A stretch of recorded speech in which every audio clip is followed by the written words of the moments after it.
ये सारी चीजें जो खा रहे हैं, जरूरी है कि आप इसके पीछे का सच भी समझें।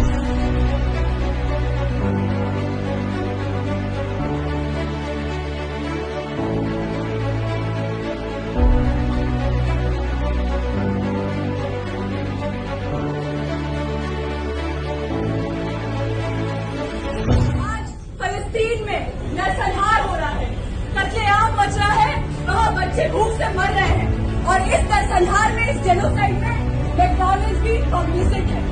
और इसी के साथ ये मांग कर रहे हैं कि भारत सरकार हत्यारे इजराइल के साथ, साम्राज्यवादी इजराइल के साथ तमाम कूटनीतिक रिश्ते तोड़े।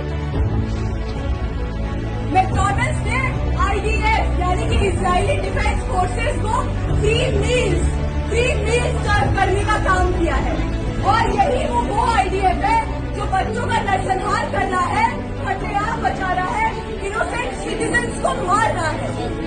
आप BDS मूवमेंट, बॉयकॉट, डाइवेस्टमेंट और सेक्शन मूवमेंट के तहत हम आपसे अपील करते हैं कि तमाम जस्टिस लविंग पीपल, इंसाफ पसंद लोग मैकडॉनल्ड्स का बॉयकॉट करें। आज हिंदुस्तान की आवाम को फिलिस्तीन के मुक्ति संघर्ष के समर्थन में खड़ा होना ही होगा, क्योंकि हम खुद 200 साल गुलामी झेल चुके हैं।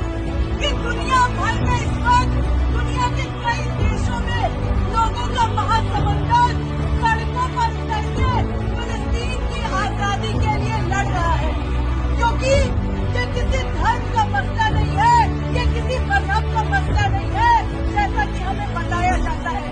फिलिस्तीन की लड़ाई एक गुलाम देश की अपनी आजादी के लिए लड़ाई है। फिलिस्तीन की लड़ाई हर उस इंसान की लड़ाई है जो गुलामी दास्तां को देखकर चुपचाप नहीं रह सकता है। तो हम तमाम लोग जो यहाँ खड़े हैं, हम आप सभी से आह्वान करते आए हैं, आप सभी का अपील करते हैं कि फिलिस्तीन की आजादी के संघर्ष में आप भी अपनी आवाज बुलंद करें। और इसके बाद आखिर में मैं एक कविता पढ़ना चाहती हूँ, जो कविता फिलिस्तीनी आवाम के जज्बे को, उनके संघर्ष को दिखाती है।